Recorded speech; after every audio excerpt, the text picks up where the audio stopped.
banyak orang bahkan mungkin kita ngerasa bahwa kita itu kurang beruntung dibandingkan orang lain. Ngerasa bahwa kayaknya Allah nggak adil sama kita.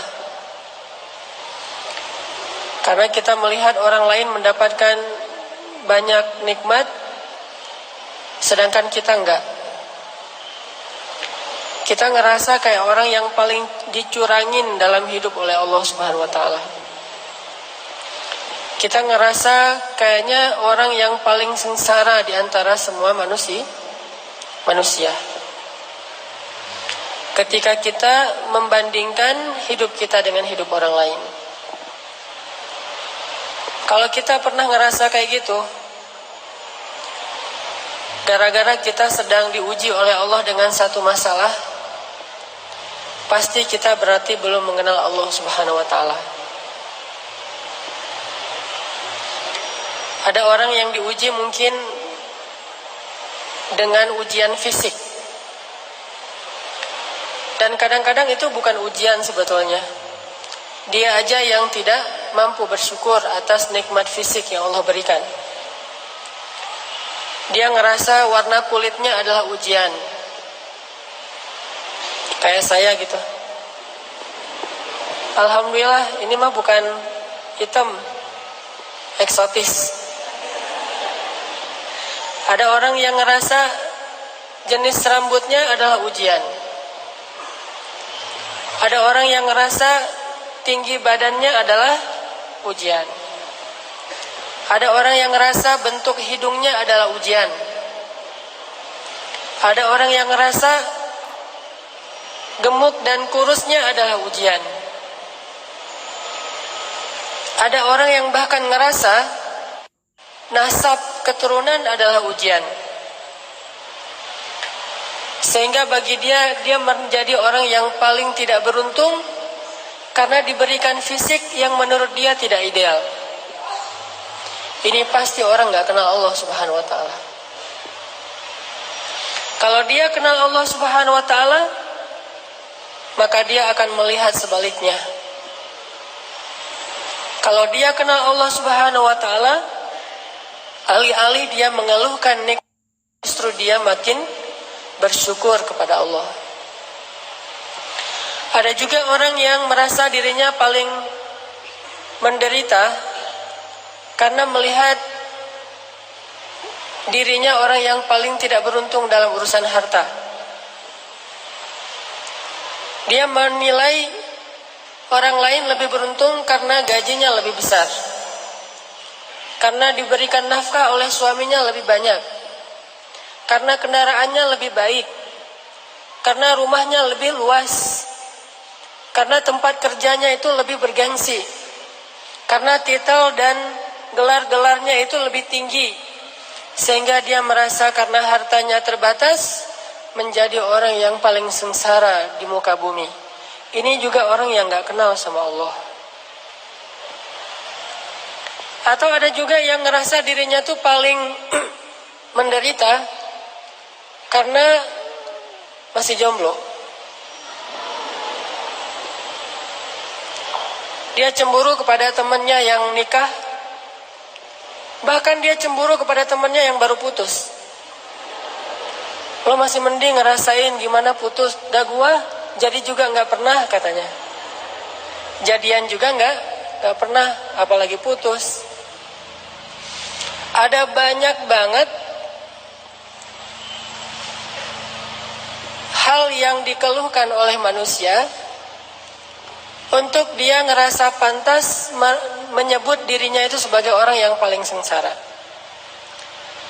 Ada banyak hal yang dianggap oleh manusia itu pantas dikeluhin kepada Allah Subhanahu wa ta'ala karena memang dia ngerasa dicurangin oleh Allah Subhanahu wa ta'ala. Abu Ubaidah bin Jarrah kekuasaan sebagai gubernur di Syam, Suriah. Sehingga suatu hari ketika dia sedang memantau keadaan rakyatnya, lagi belusukan, keliling-keliling gitu, Abu Ubaidah pernah melewati suatu hutan yang tidak ada penduduk tinggal di sana. Tiba-tiba Abu Ubaidah bin Jarrah menemukan sebuah gubuk kecil di tengah hutan. Ini lagi lewat nih bersama pasukannya, kayak lagi ada ekspansi gitu. Tiba-tiba Abu Ubaidah melihat sebuah gubuk di tengah hutan. Terus karena penasaran, Abu Ubaidah pun mendekat ke gubuk itu. Dari luar gubuk, Abu Ubaidah mendengar suara seorang laki bertahmid kepada Allah. Dari luar kedengaran ada seorang laki-laki bertahmid kepada Allah. Dia berucap, Alhamdulillah, Alhamdulillah, Alhamdulillah, Alhamdulillah, Alhamdulillah, Alhamdulillah. Terus dia bertahmid, memuji-muji Allah Subhanahu wa Ta'ala. Sehingga akhirnya Abu Ubaidah menjadi kepo. Mulailah Abu Ubaidah stalking, kepoin, ini siapa nih yang punya akun? Kok postingannya itu positif terus gitu? Postingannya itu memuji-muji Allah. Allah maha baik, Allah baik banget, Allah luar biasa, Allah keren, Allah apa. Terus memuji-muji Allah Subhanahu wa Ta'ala.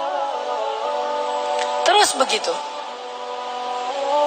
Sampai akhirnya Abu Ubaidah penasaran. Maka Abu Ubaidah pun memberi salam, minta izin supaya dibolehkan masuk ke dalam rumah. Assalamualaikum. Waalaikumsalam. Boleh saya masuk? Adkhul, kata Abu Ubaidah. Silakan, silakan. Akhirnya Abu Ubaidah pun masuk ke dalam rumah itu. Sementara prajurit-prajuritnya menunggu di luar. Ketika Abu Ubaidah masuk ke dalam rumah, Abu Ubaidah merasa heran karena dia melihat di dalam rumah itu hanya ada seorang kakek-kakek yang terbaring di atas tanah, nggak punya kasur, bahkan nggak punya tikar, nggak punya bantal, benar-benar terbaring di atas tanah, dan rumahnya kosong, tidak ada perabotan apapun, nggak ada tempat tidur, nggak ada lemari, nggak ada dapur, ya satu ruangan gubuk itu aja. Dan dia melihat seorang kakek-kakek terbaring sedang memuji-muji Allah Subhanahu wa Ta'ala. Ketika Abu Ubaidah mendekat kepada kakek ini, ternyata Abu Ubaidah baru ngeh kakek ini adalah seorang tunanetra, tidak bisa melihat. Lalu dia melihat kaki kakek ini dalam keadaan lumpuh, tidak bergerak. Usianya sudah sangat tua, matanya buta, tubuhnya lumpuh. Yang bergerak dari tubuhnya cuma bibir saja, sambil berucap, Alhamdulillah, Alhamdulillah, Alhamdulillah. Abu Ubaidah pun duduk di sisi kakek ini. Kemudian Abu Ubaidah bertanya, Ya Abdullah, Ya Syekh, Kek, dengan siapa kakek tinggal di sini? Kakek itu menjawab, saya tinggal di sini dengan anak saya. Tadinya saya punya keluarga besar. Saya punya istri, punya beberapa orang anak.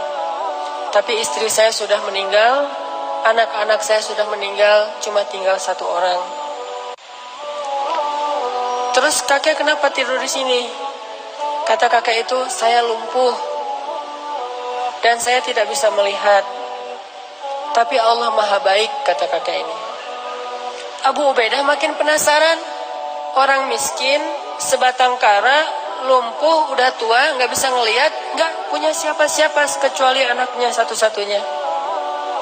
Abu Ubaidah bertanya, Kek, saya dengar dari tadi kakek itu terus memuji Allah. Dari sejak saya di luar rumah, saya dengar